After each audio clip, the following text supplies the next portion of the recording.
Hello learners, welcome back to my channel ed learning. आज हम पढ़ेंगे प्रेसिडेंट के बारे में। प्रेसिडेंट जो है वो first citizen of the country होते हैं एंड वो इंडिया को रिप्रेजेंट करते हैं एज अ कंट्री। दो president is one of the component of the parliament, but president is included under executive organ.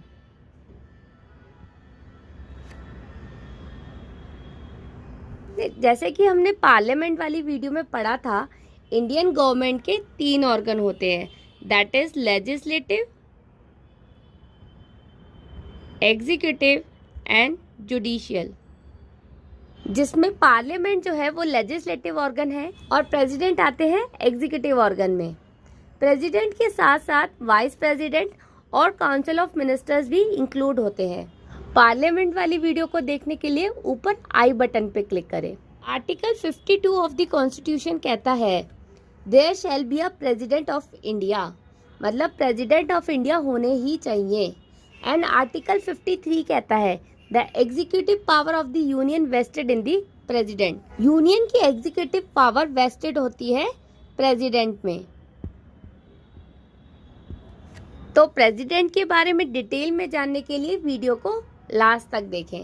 सबसे पहले आता है election of the president. President की इलेक्शन होते कैसे हैं? जो प्रेसिडेंट होते हैं वो किसी भी पॉलिटिकल पार्टी से बिलोंग नहीं करते हैं, दैट्स वाई उनको इलेक्टोरल कॉलेज के थ्रू इलेक्ट किया जाता है।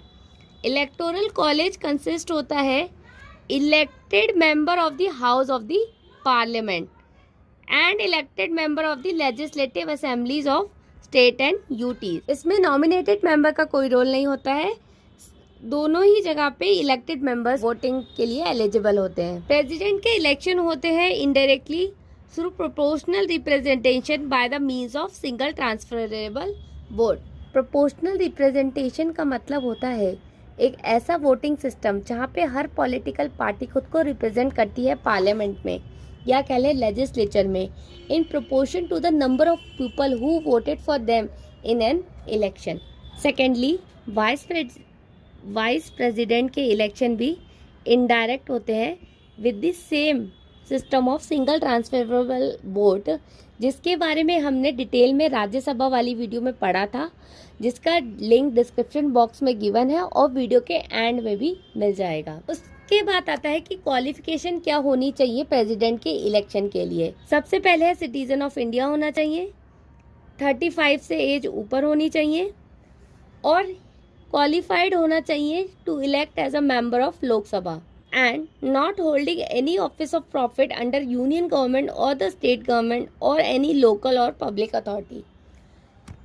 यूनियन या स्टेट गवर्नमेंट या लोकल या पब्लिक अथॉरिटी के अंडर कोई भी ऑफिस ऑफ प्रॉफिट होल्ड नहीं किया होना चाहिए। ऑफिस ऑफ प्रॉफिट का मतलब होता है कोई भी पोस्ट जो एक कैंडिडेट होल्ड करता है अंडर स्टेट गवर्नमेंट या यूनियन गवर्नमेंट या अथॉरिटी, और वो वहाँ से सैलरी और अदर बेनिफिट विड्रॉ करता है, तो उसको ऑफिस ऑफ प्रॉफिट कहते हैं। ए सिटिंग प्रेसिडेंट और वाइस प्रेसिडेंट और गवर्नर ऑफ स्टेट या मिनिस्टर ऑफ यूनियन और स्टेट गवर्नमेंट जो है उनकी सीट या उनकी पोजीशन ऑफिस ऑफ प्रॉफिट में नहीं आती है, इसलिए वो क्वालिफाइड होते हैं प्रेसिडेंशियल इलेक्शन लड़ने के लिए। The next thing is oath.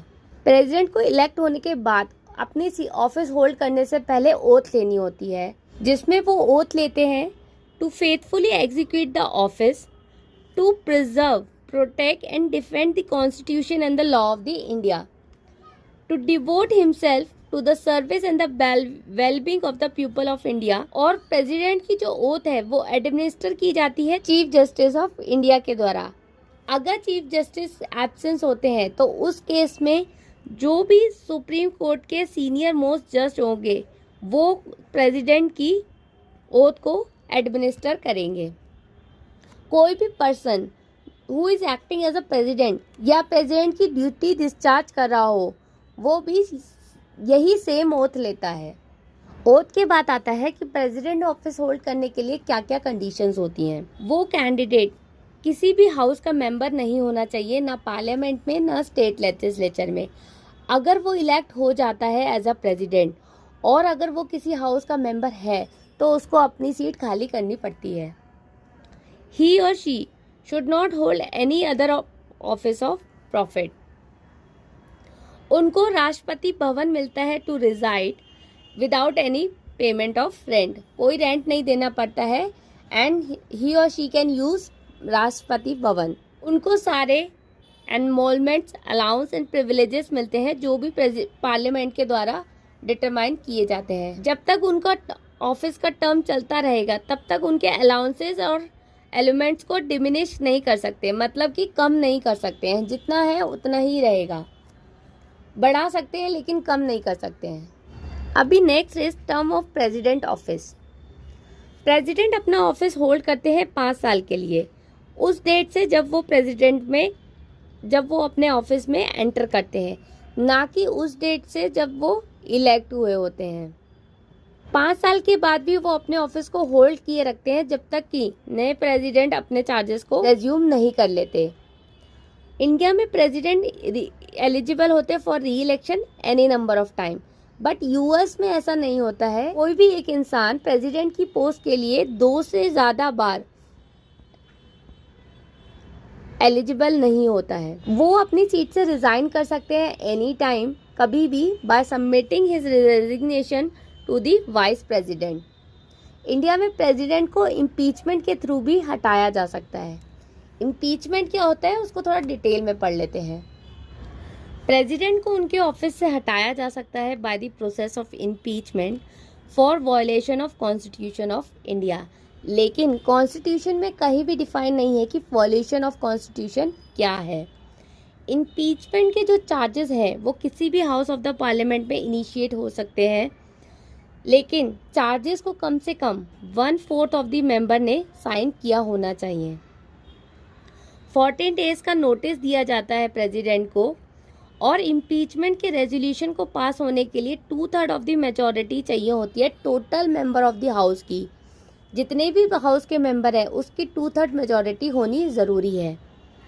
अगर एक भी हाउस में बिल पास हो जाता है तो उसको दूसरे हाउस में भेजा जाता है और वहाँ पे भी 2/3 मेजॉरिटी चाहिए होती है रेजोल्यूशन को पास होने के लिए, और अगर 2/3 मेजॉरिटी के साथ रेजोल्यूशन पास हो जाता है तो बिल को पास माना जाता है, और जिस दिन बिल पास हुआ उस दिन से प्रेसिडेंट रिमूव हो जाते हैं अपने ऑफिस से।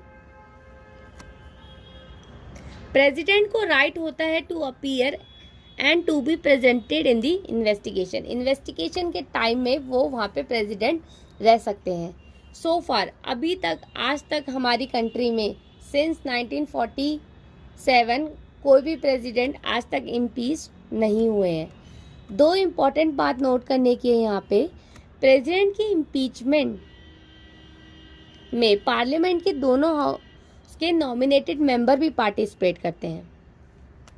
2 इम्पॉर्टेंट बातें हैं यहाँ पे नोट करने की। प्रेसिडेंट की इम्पीचमेंट में पार्लियामेंट के दोनों हाउस के नॉमिनेटेड मेंबर भी पार्टिसिपेट करते हैं, जबकि वो इलेक्शन में पार्टिसिपेट नहीं करते हैं। एंड स्टेट और यूटी के जो लेजिस्लेटिव असेंबली के जो इलेक्टेड मेंबर हैं जो कि इलेक्शन में पार्टिसिपेट करते हैं, लेकिन वो इम्पीचमेंट में पार्टिसिपेट नहीं करते हैं। Next point is vacancy in president office. President office में वैकेंसी कब कब होती है? अगर 5 साल का टेन्योर पूरा हो जाता है तो वैकेंसी जनरेट हो जाती है, और 5 साल पूरे होने पे फ्रेश इलेक्शन होते हैं। और अगर फ्रेश इलेक्शन होने में डिले होता है तो जो करंट प्रेसिडेंट है वो तब तक प्रेसिडेंट बने रहते हैं जब तक न्यू प्रेसिडेंट अपनी सीट को होल्ड नहीं कर लेते। बाकी प्रेसिडेंट पोस्ट में वैकेंसी होती है अगर प्रेसिडेंट रिजाइन कर दें या प्रोसेस ऑफ इम्पीचमेंट हो जाए by his death, otherwise like when he becomes disqualified to hold the office or when his election is declared void।